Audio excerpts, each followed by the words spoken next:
మళ్ళీ మీ అందరితో కలవడానికి ఒక అవకాశం దొరికింది. సో ఈ అవకాశం అంతా కూడా స్వేచ్ఛలో భాగమే.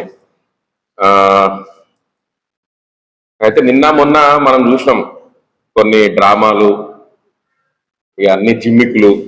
అంటే అంతకుముందు కూడా వేస్తుండే, అంతకుముందు అన్ని బిత్తి సత్య వేషాలు అవుతుండే.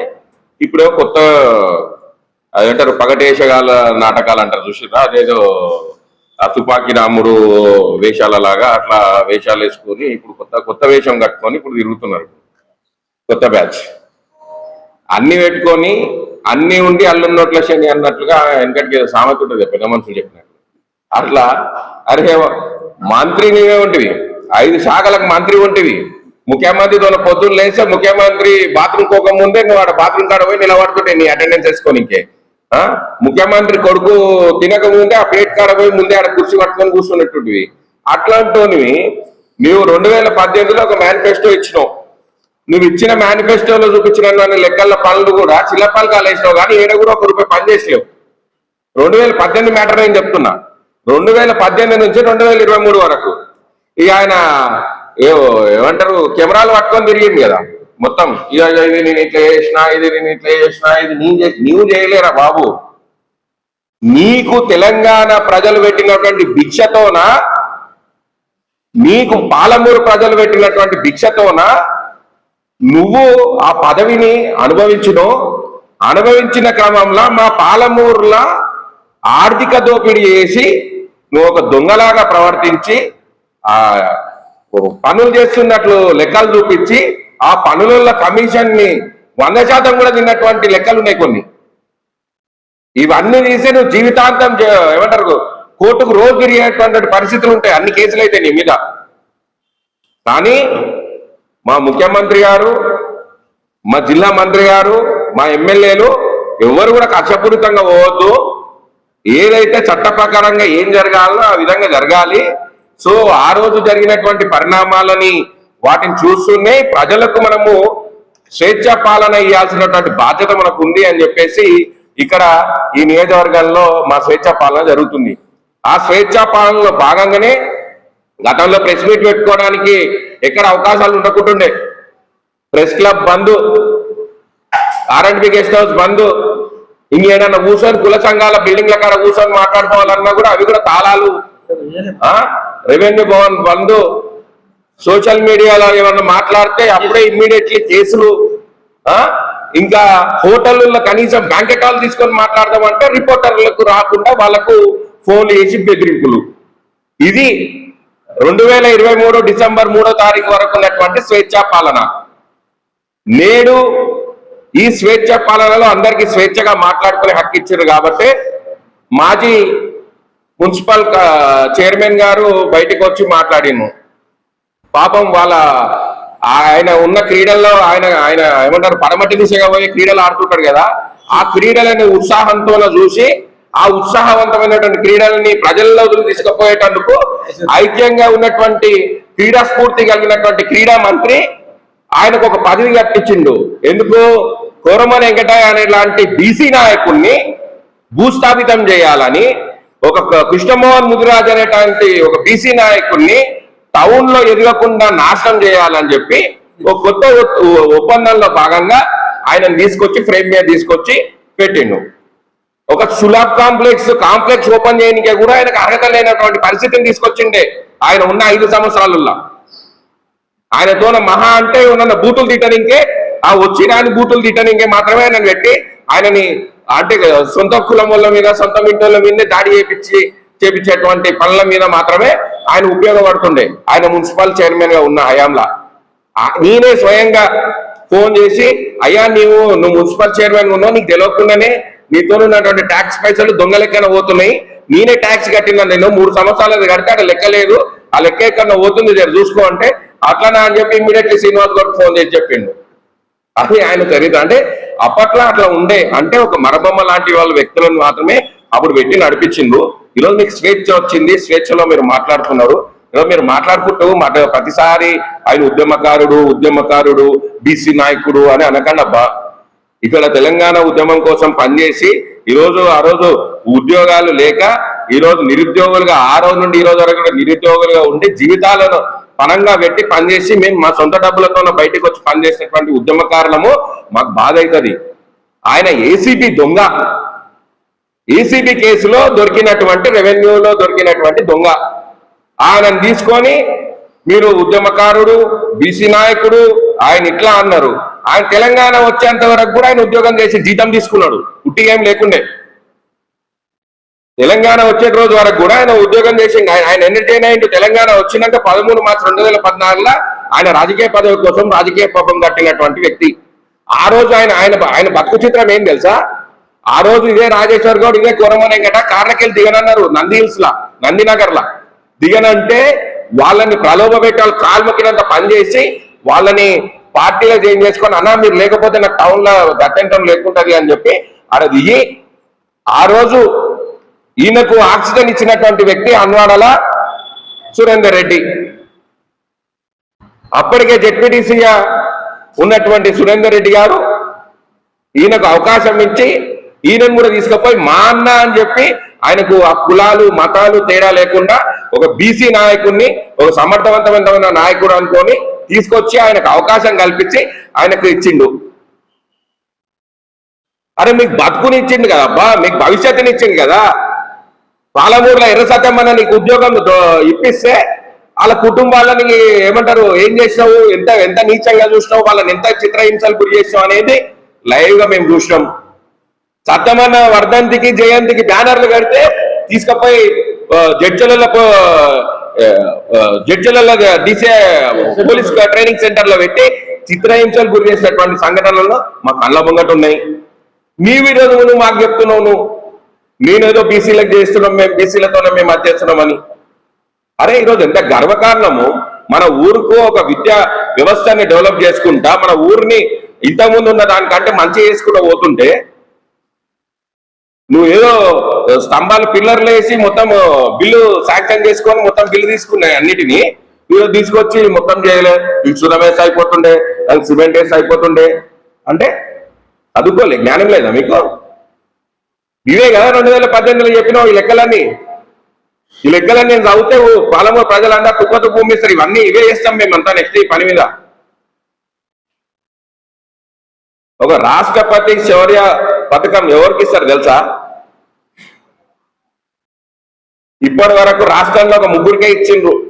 అందులో 2 వాళ్ళు వీరోచితమైనటువంటి పోలీస్ విధుల్లో ఉండి వాళ్ళు చనిపోయినటువంటి వాళ్లకు వాళ్ళ భార్యలకు ఇచ్చిండ్రు. ఇంకొకటి ఆ రోజు వీరోచితంగా పనిచేసి ఆ రోజు పోలీస్ రక్షణ వ్యవస్థలో పనిచేసేటువంటి సురేందర్ రెడ్డి గారికి ఇచ్చారు. ఆయన ఈ రోజు డిప్యూటీ మేయర్ గా మనతో ఉన్నారు. రాష్ట్రపతి అవార్డు గ్రహీత. నీలాగా ఏసీబీ కేసులో దొరికినటువంటి దొంగ కాదు. ఎవరి క్రిమినల్? నువ్వు నీ తమ్ముడు నోటోరియస్ క్రిమినల్స్. పడమటి సైడ్ పోయి పతాలాట ఆడుతుంటారు కొంతమంది చెట్ల కింద కూర్చొని, ఈ నుండి 100 కిలోమీటర్ల దూరంలో. వాళ్ళకు పదవులు ఇవ్వలేడ కాంగ్రెస్ పార్టీ. కాంగ్రెస్ పార్టీలా పనిచేసే వాళ్లకు, అభివృద్ధిలో ముందుండేటోళ్లకు వాళ్ళందరికీ పదవులు ఇచ్చింది. మా కార్పొరేటర్లతో కూడా వాళ్ళతో ఢీకొట్టుకునేటటువంటి స్థాయి మీది కానట్లు ఉన్నటువంటి పరిస్థితి మీది. మీరు మీకే ఆత్మవిమర్శ చేసుకుంటారో మాకు తెలుసా విషయం. గతంలో మీ పరిస్థితి ఏముండే, ఇప్పుడు ఉన్నటువంటి కార్పొరేటర్లు ఎంత గర్వంగా గొప్పగా బతుకుతున్నారు, వాళ్ళు ఇంత గొప్ప కార్యక్రమాలు చేస్తున్నారు. ప్రతి కార్పొరేటర్, ప్రతి ప్రతిపక్ష పార్టీ కానీ అందరు కానీ పోయి వాళ్ళ వార్డు స్థాయిలో బ్రహ్మాండంగా పనులు చేసుకుంటున్నారు, అద్భుతంగా పని చేసుకుంటున్నటువంటి వ్యవస్థను చూసి మీ కళ్ళు చూసి ఊరలేని పరిస్థితిలో ఉన్నారు. ఈరోజు ఎమ్మెల్యే గారి మీద మాటి మాటి కామెంట్లు చేసుకుంటా ఆయన ఏం చేసిండు, గది ఇట్లా చేసిండు, ఇక్కడ మార్కెట్ ఇట్లా చేసిండు అని అంటే, అరే కామన్ సెన్స్ ఉన్నోడు ఎవరన్నా మొత్తం విద్యా వ్యవస్థ విద్యాలయాలు ఉన్నటువంటి ప్లేస్ లా ఓ యూనివర్సిటీ మధ్యలో తీసుకొచ్చి నువ్వు మటన్ మార్కెట్ చికెన్ మార్కెట్ పెడతారా అండి ఎవరన్నా? ఇండ్లు బాగా డెవలప్ అయినటువంటి ప్రాంతాల్లో తీసుకొచ్చి చాలా అంటే యాంటీబయాటిక్స్ అదేవిధంగా ఇన్ఫెక్షన్స్ ఉండేటువంటి హాస్పిటల్స్ ని అట్లాంటి హాస్పిటల్స్ ని తీసుకొచ్చి సెంటర్ పాయింట్లు పెడతారు ఎవరన్నా? నీ ఆర్థిక లావాదేవీల కోసము నువ్వేదో ఆ పూటకు తాత్కాలికంగా నువ్వు ఆ ఫండ్స్ చేసుకోవడం కోసమని అన్ని జిల్లాలకు ఇచ్చినట్టు శాంక్షన్ చేసి నువ్వేదో నువ్వు సొంతంగా పోరాటం చేసి అసెంబ్లీలో నువ్వు మాట్లాడి మా ప్రాంతానికి ఏదో వర్గబట్టినట్లు నువ్వు చెప్పినట్టు చెప్తున్నావు. రోడ్ల మీద పెట్టిన బొమ్మలన్నింటినీ కూడా అన్ని పట్టణాలను కూడా కేంద్ర ప్రభుత్వం ఇచ్చినటువంటి అమృత్ స్కీమ్ కింద పెట్టినటువంటి స్కీము. అది ఈయనేం తెచ్చిపెట్టింది ఏం కాదు. ఆ చెట్ల స్కామ్ చేసిండు. హెచ్ఎండిఏ నుంచి ఆ చెట్లను తీసుకొచ్చి ఆ చెట్లకు బిల్లులు ఇచ్చి బిల్లులు తీసుకున్నటువంటి ఘనత ఆడ ఫ్రీగా తెచ్చిండి, ఈయన పైసలు తీసుకున్నాడు. దాని గురించి మేము చెప్తే ఓ రోజు బయట పెట్టేటాలకు, సోషల్ మీడియాలో బయట పెట్టేటాలకు పోయి అప్పటికప్పుడు పెయింట్లు వేసారు దానికి. అది వాళ్ళ చరిత్ర. మర్రి చెట్లను కూడా పెట్టి పైసలు తీసుకున్నటువంటి ఘనత శ్రీనివాస్ గౌడ్. మర్రి చెట్లని 100 ఏళ్ళు ఉన్న మర్రి చెట్లను కూడా తెచ్చి పెడతాడు ఆయన. ఎక్కడ పోయింది రెయిన్ ఫారెస్ట్? ఎక్కడ పోయింది? పులి వచ్చింది కదా, పులి యానిమేషన్ పులి ఏడిపోయింది? యానిమేషన్ పులి వచ్చిన ప్లేస్ ఏడిపోయింది? అప్పట్లో అన్ని జిల్లాలకు 33 జిల్లాలకు హరితవనం ఇచ్చిండ్రు. 33 జిల్లాలకు మెడికల్ కాలేజీలు వచ్చినాయి. 33 జిల్లాలకు ఏమంటారు హాస్పిటల్స్ వచ్చినాయి. అన్ని వసతులు ఉన్నటువంటి అన్ని ఫెసిలిటీస్ అప్పుడు కొత్త రాష్ట్రం ఏర్పడ్డది కాబట్టి వచ్చినాయి. ఈయనేదో తెచ్చిన ఘనత కాదు. మాటికి నేను తెచ్చినా అని చెప్పొద్దు. బిఎడ్ కాలేజ్ పక్కన దీని ఎంకిల ప్రెస్ క్లబ్ ఎంకిల ఈడ చికెన్ మటన్ మార్కెట్ పెడతారు. ఆడ స్కూళ్ళు కాలేజీలు ఉన్న కాడ ఆడ పెడతారు. ఇది ఆయనకున్నటువంటి సంస్కారం, ఆయనకున్నటువంటి విజ్ఞత. దీన్ని పట్టుకొని ఓ మా నాయకుడు చేసిండు సారో అనుకుంటా అంటే అది ఫామ్ హౌస్లు అనాలి. మీరంతా ప్రెస్ మీట్లలో ఆడిడంటే ప్రజలు చూసి ఊరుకునే ప్రసక్తి ఉండదు. ప్రజలు చిత్కరించుకుంటారు. 5 రూపాయల భోజనం మీద కామెంట్లు చేస్తున్నారు. సిగ్గుండాలి ఇంతనన్నా మీరు మాట్లాడడానికి. దానికి సొంత నిధులతోన ఆయన సొంత పైసలు జోబులకి వెళ్ళి పెట్టుకున్న పైసలు. మీ నాయకుల్లాగా ప్రభుత్వ సొమ్ముని అప్పనంగా 25 లక్షల రూపాయలు దోచుకొని ఏసీ కహాలు కడుతున్నామని చెప్పి 5 లక్షల్లో కట్టి 20 లక్షలు దొబ్బుక తిని దాంట్లో మీద ఆయన ఫోటోలు వేసుకున్నాడు కదా. అట్లా దొబ్బుక తినలే. ఆయన సొంతంగా ఆయన ఇంట్లోకి వెళ్ళి జోబులకి వెళ్ళి పైసలు తీసుకొచ్చి ఆయన కష్టార్జితం పైసలు తీసుకొచ్చి ఆ రోజు ప్రజలు కష్టాల్లో ఉన్నారని చెప్పి 24 గంటల లోపల షెడ్ వేసి ఈరోజు ఆడ ఆసరైంది. దానికి ఆడ బ్యానర్లు వేసిండ్రు, ఫ్లెక్సీలు వేసిండ్రు అని అంటే బరాబర్ వేస్తారు. సొంత నిధులతో వేసిండు కాబట్టి బరాబర్ వేస్తారు. ప్రభుత్వ నిధులతో కట్టిన రోజు తీసేస్తారు. అని మీలాగా చిల్లరేషాలు వేయం మేము. కాంగ్రెస్ పార్టీ సిద్ధాంతపరంగా పోతుంది. కాంగ్రెస్ పార్టీ కార్యకర్తలు అట్లనే ఉంటారు. మీలాగా మొత్తం మీతో ఉన్నటువంటి రౌడీ షీటర్లు, క్రిమినల్స్ వాళ్ళు మాత్రమే నిన్ను కోరుకుంటున్నారు. వాళ్ళు మాత్రమే ఇంటెన్షన్లీ మీ వెంబడి ఉన్నారు. ఎవరు? ప్లేయర్స్, క్రీడా స్ఫూర్తితో కలిగినటువంటి వ్యక్తులు మాత్రమే మీతోనున్నారు. మాతోన సమాజం గురించి ఆలోచించే వాళ్ళు మా దగ్గర ఉన్నారు. మీకు మాకు తేడా అదే. గతంలో మీరు అంటే మీ స్టేటస్ పెట్టుకోవాలి, అందరూ స్టేటస్ పెట్టుకొని చూపిస్తేనే వాడు నాయకుడిగా చలామణి అవుతుంది. లేకుంటే వాళ్ళ పరిస్థితి ఘోరంగా ఉంటుంది. అదే రోజు వాళ్ళ ఇంటికి మున్సిపాలిటీ వాళ్ళు వస్తున్నారు, గ్రామ పంచాయతీ వాళ్ళు వచ్చే ఆ మోరీలో గీరిలో తోగి ఇంటిని వలకాడి చేసేటువంటి పరిస్థితి ఉండే. అట్లాంటి పరిస్థితి లేకుండా ఈరోజు సస్యశ్యామలంగా స్వేచ్ఛ ప్రభుత్వం. మేము అభివృద్ధి మీద మాత్రమే ఫోకస్ పెట్టినాం. మీలాగా చిల్లరేషాల మీద, చిల్లర కథల మీద మేము ఫోకస్ పెట్టలే. సరే రా, ట్యాంక్ బండ్ మీద కోదందా. ట్యాంక్ బండ్ మీద మీరిచ్చిందే మినీ ట్యాంక్ బండ్ పెద్ద చెరువు అభివృద్ధికి 46 కోట్ల రూపాయలు, బోటింగ్లు, లైట్లు, సిసి రోడ్డు మరియు ఇతర సౌకర్యాలకు 16 కోట్లు, పెద్ద చెరువు వద్ద పార్కుకు 5 కోట్లు, పెద్ద చెరువు చుట్టూ నెక్లెస్ రోడ్డుకి 24 కోట్లు. ఇవన్నీ పైసలు ఎవరివి? ప్రజల పైసలు. ఇవి 2018 కంటే ముందు నీ మేనిఫెస్టోలో ఉన్నటువంటి నివేదిక. ఆ తర్వాత 5 ఏళ్ళు మంత్రివి కదా, అన్ని అధికారాలు నీతోనే ఉండే కదా. ఎందుకు పూర్తి చేయలేవు? మళ్ళీ ఆ రోజు చేయడానికి చేత కాలేదు. మళ్ళీ ఎందుకో అర్హతలు ఏమంటారు, గొప్పలు, బీసీలు అవన్నీ మాట్లాడదు. ఇక్కడ కూర్చున్న వాళ్ళందరూ ఎవరు? అందరిని ఏం చేసినావు గుర్తుందా? ఒక్కసారి ప్రెస్ మీట్లు పెట్టేటప్పుడు, ప్రెస్ మీట్ పెట్టకంటే ముందు ఆత్మవిమర్శన చేసుకోవాలి నాయకులు. అరే మా కింద ఒక నాయకుడిని భూస్థాపితం చేసి మనకు అవకాశం ఇచ్చి మనతో మాట్లాడిపిస్తున్నాడు అని అంటే మనల్ని కూడా ఏమో చేస్తున్నాడు అని చెప్పి గుర్తుపెట్టుకోవాలి. పాలమూరుల రాజకీయ వ్యవస్థని పూర్తిగా చిన్నభిన్నం చేసి మొత్తం వ్యవస్థని ఒక ధృతరాష్ట్ర పాలనలాగా తయారు చేసినటువంటి వ్యక్తి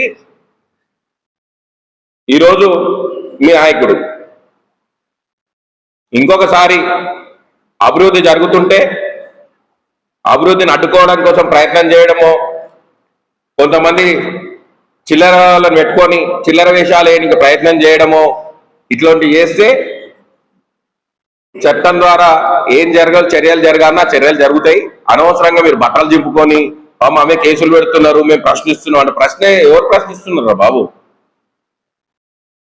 ఎవరు ప్రశ్నిస్తున్నారు? మీ ప్రశ్నలు ఏడున్నాయి? మీ ప్రశ్నలు ఏంది? పేకాట క్లబ్లు, మీ ప్రశ్నలు పేకాట క్లబ్లు, బెట్టింగ్ బ్యాచ్లు, ఇదేనా మీ ప్రశ్నలు? మీకు అవి చేపిస్తే మీకు సగం మహబూబ్నగర్ బాగున్నట్లు. అన్నకు ఫ్లెక్సీ వేయాలి, మొత్తం వాళ్ళే. వీధికి ఒక రౌడీ సీటరు మీ అనుచరులు, మీ ముఖ్య నాయకులు. ఇది మీ సంస్కృతి. కానీ మా సంస్కృతి అది కాదు. సమాజం కోసం పనిచేసేటోళ్ళు మా నాయకులు. ఎమ్మెల్యే గారు తీసుకొస్తున్నటువంటి విద్యా వ్యవస్థలో మార్పుల్లో ఇది చూసి తట్టుకోలేక ఇక ఉక్కిరి బిక్కిరి అయిపోయి ఇక మా పరిస్థితి చిన్న భిన్నం అయిపోతుంది. రేపు పొద్దున ఎట్లా వాళ్ళ అధిష్టానం ఆయనకు టికెట్ ఇయ్యనని చెప్పింది. ఆయనకి ఇయ్యను, మీ కుటుంబంలో ఉన్న వాళ్ళకి ఇస్తాం, మీ ప్రొఫైల్ బాగాలేదని చెప్పి ఆయన రిజెక్ట్ చేసింది ఎప్పుడో. దాన్ని తట్టుకోలేక కొత్త కొత్త డ్రామాలు ఆడుతున్నాడు. ఇక మళ్ళీ నువ్వు మర్చిపోయి నీళ్ళ గురించి దాళ్ళ గురించి మాట్లాడక సిగ్గుపోతుంది. ఇంకా ఇక నీ లెక్కలు చెప్పాలి. ఇంకొకటి 54 లక్షల రూపాయలు ఓన్లీ ఏది కల్చరల్ ప్రోగ్రామ్స్ కోసం, దానికోసం అని చెప్పేసి కలెక్టరేట్ పక్కకు ఒకటి ఎక్స్పో బిల్డింగ్ ని కట్టిండ్రు. దాంట్లో 20 లక్షల రూపాయల ఏసీలు ఫిట్ చేసినట్లు బిల్లు తీసుకున్నారు. అంటే 74 లక్షల రూపాయలు బిల్లు తీసుకున్నారు. 5 రూపాయల భోజనానికి నీలేజ్ అనే కాంట్రాక్టర్ ద్వారా 25 లక్షల రూపాయలు ప్రజాధనాన్ని వాడినరు. మళ్ళీ ఏడుంది ఆ బిల్డింగ్? ఏడుంది ఎక్స్పో బిల్డింగ్? ఎవరికి చెప్పి కూలగొట్టినావు? ప్రజల ఆస్తిని నువ్వు ఎవరు కూలగొట్టి పోయానికే అవి అయిపోయింది. నీ జాతకానికి, నీ పర్సనల్ కోసం మేము కూడా, నువ్వు పర్సనల్ గా మాట్లాడుతున్నారు కదా మనుషులు మీ హోదా ఈదా అని. నువ్వు చేసేటువంటి దొంగ పనుల్లో ఒకటి ఎక్సైజ్ ల్యాండ్ల కబ్జాలలో నువ్వు ఒక దిట్ట కదా. ఆ దిట్టలో నీ ఇంటికాడ ప్రజలకు ఇబ్బందికరంగా నువ్వు కట్టినటువంటి కాంపౌండ్, ఆ బ్రిడ్జ్, ఆ కాలువను చేసినందుకు ఆడ రాధేశ్యామ్ అనేటువంటి ఫ్రీడమ్ ఫైటర్ కి సంబంధించినటువంటి 3 ఎకరాల భూమిని ఏ అక్రమ పద్ధతిలో నువ్వు తీసుకున్నావో వీటి ఆధారాలతో సమాతం ఉన్నాయి. పేద ప్రజలకు అందించాల్సినటువంటి డబుల్ బెడ్రూమ్లని నువ్వు పైసలు ఇవ్వకుండా 30 లక్షలకు ఒక డబుల్ బెడ్రూమ్, అంటే B12-263 అని, ఇది దిట్టిపల్లిలో ఉంటుంది నెంబర్. ఇది ఒక ఈ భూమికి సంబంధించినటువంటి వాళ్ళ కుటుంబ సభ్యుల్లో ఉన్నటువంటి ఒక మహిళ పేరు మీద అలాట్ చేసిండ్రు. అదే విధంగా వీరన్నపేట సక్కన్ రాయ్ దగ్గర S32-7 అనే నెంబర్ లో ఓ పట్టాని వీళ్ళు ఇచ్చిండు. ఇది అక్రమ పద్ధతిలో చేసింది కాదా? మీ నాయకుడు చేసినటువంటి మోసం కాదా ఇది? ఈ 3 ఎకరాలు ఏ పద్ధతిలో తీసుకొని ఆడ కంపౌండ్ కట్టంలో ఎక్సైజ్ వాళ్ళకి ఎన్ఓసీలు ఇయ్యరు, వీళ్ళు ఇంటి కాడికి మాత్రం 2 ఎన్ఓసీలు ఇస్తారు. ఇది వీళ్ళ చరిత్ర. పాలమూరులో ఆర్థికంగా దోపిడీ చేసి డబ్బులు దండుకొని వాళ్ళ బినామీల పేర్ల మీద ఈ 3 ఎకరాలు బినామీ కేశవులు అనే పేరు మీద, ఆయన ఒక బినామీ ఉంటాడు, ఆయన పేరు మీద ఈ 3 ఎకరాలను కూడా ఆయన పేరు మీద మార్చినటువంటి ఘనత ఆయనది. ఏనుగొండ బైపాస్ మొత్తాన్ని కూడా, బైపాస్ రోడ్డుని ఈరోజు అస్తవ్యస్తం చేయడానికి మూల కారకుడు, ప్రధాన శత్రువు, ఈరోజు అంతమంది చనిపోవడానికి ప్రధాన కారకుడు శ్రీనివాస్ గౌడ్. తన ఇష్టం కోసం తనకు తీసుకున్నటువంటి భూముల చుట్టుముట్టుకెళ్ళి రోడ్డు పోయేటట్లుగా చేసి ఈరోజు ప్రజల ప్రాణాలని మట్టుపెట్టేసినటువంటి వ్యక్తి శ్రీనివాస్ గౌడ్. కాబట్టి పాలమూరు ప్రజలకు పదే పదే ఆయన చేసినటువంటి మోసాలు తెలవాలి. ఆయన వాళ్ళు ప్రతిసారి ప్రెస్ మీట్ పెట్టినప్పుడల్లా మీ నిజాలన్నీ మేము బయట పెడతాం. ఇంతకుముందు మన మిత్రులు ప్రెస్ మిత్రులు అన్నట్లుగా మీరు ఎందుకు ఇన్ని రోజులు అయింది ఇంకా ఏం మీరు ఆయన మీద చర్యలు తీసుకుంటలేరు అని అంటే చెప్తున్నాం కదా. ఇప్పుడు ఈయనేమో రాధేశ్యామ్ భూమిని తీసుకుపోయి వాళ్ళ ఎవరి పేరు మీద చేస్తాడు? వాళ్ళ ప్రధాన అనుచరుల పేర్ల మీద చేస్తాడు. ఇట్లా ప్రతిదీ కూడా వాళ్ళ అనుచరుల పేర్ల మీద చేస్తాడు. చేసి ఆయన చేతులు దొరుకుకుంటాడు. మళ్ళీ కాంపౌండ్ ఎవరు పరిధిలో ఉంటది, ఆయన పరిధిలో ఉంటది. మళ్ళీ మీరు కూడా అడగాలి కదా, దాన్ని మీరు కూడా ప్రశ్నించాలి కదా. మీకు కూడా గతంలో స్వేచ్ఛ లేకుండా ఇప్పుడు స్వేచ్ఛ ఇచ్చింది కదా. ఇప్పుడు పాలన ప్రజలు స్వేచ్ఛ ఇచ్చారు కదా, ఆ స్వేచ్ఛలో భాగంగా మీరు కూడా అడగాలని చెప్పి జర్నలిస్ట్ మిత్రులు కోరుకుంటున్నాం.